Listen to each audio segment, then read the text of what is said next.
Good afternoon, everybody. My name is Oswaldo Chin, and I'm the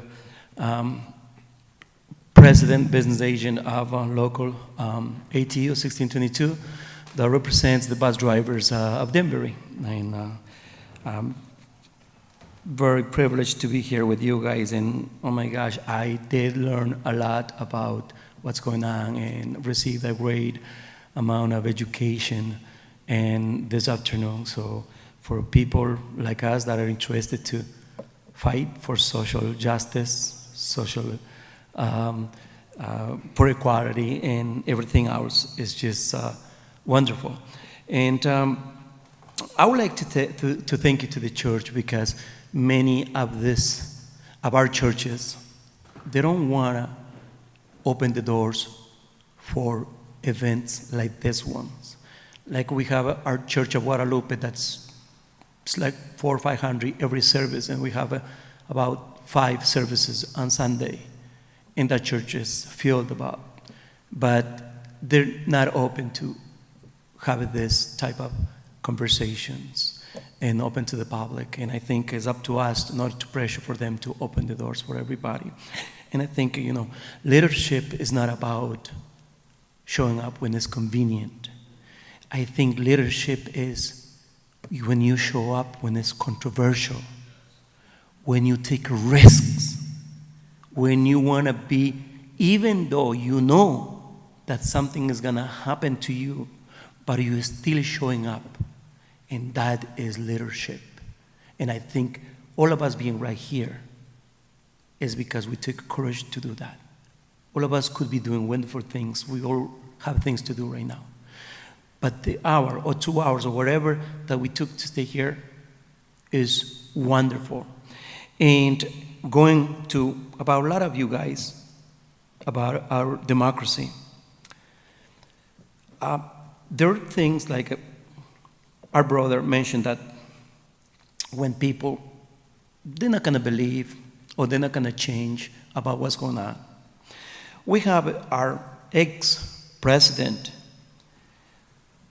When you have a judge saying that what you have done, we don't need a jury, because the evidence is that you built your castle and your empire is based on fraud and a lie, that there is not a need for a jury in order to convict you, because the evidence are so overwhelming. But we still have people believing that he is going to be the savior, that he is the businessman that's going to take this country to the promised land.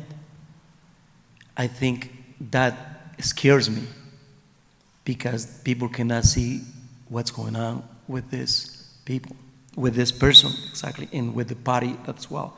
Now, going to police brutality, what happened to our brother right here? And it's easy to say, well, the police were kind of a racist, or they didn't do what they're supposed to do. Yeah, that could be a little bit about that. But the most important thing, what happened to him, and what happened to all of us, and what's going to happen to me, is because we, as a society, are allowing that to happen. Those police officers not doing because they just went to do that. They did to him because they know they can do it and nothing is going to happen. And they will do the same thing to you, to me, because the leaders in power, they allow it. But the society is allowing that to happen as well. And what's our role? To change that, to change the system. Because some police officers, well, you can tell, I think differently. Most people think, they said, oh, there's few apples. I think, for me, there is only few police officers that are good, mostly are corrupted, because the society allows them to happen, okay?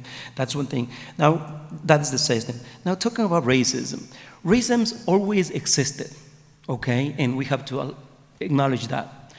For the lack of comparison, I will consider racism is a herpes that once we get it in our system, will never leave, but it's always going to be an outbreak depending on sometimes what we eat, the stress that we come from, that we have. So we're gonna have an outbreak about that illness or disease. And that's what's happening right now with racism. So it always existed. At the beginning were with the Irish and the blacks, the Italians and the blacks. Now the Latinos and the blacks and the LGBT community. They always expand the groups who to hate. So it always gonna happen. And the way going to the brother said, what happens in Florida, that they trying to erase the black history in this country. I always go to one thing. America, we love America for a lot of things that it has done. But we always have to talk about, there is now, none of us are one thing only. And what I mean by that, you could be a great husband, a great father, but you could also be a drug addict. So in order to talk about everything about you, we have to talk about those things.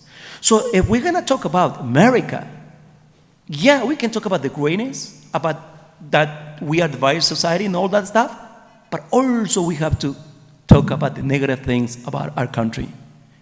And that we should educate everybody when they wanna say, let's look just up there, don't look nothing in here. No, we wanna look the whole thing in order to have a fair assessment.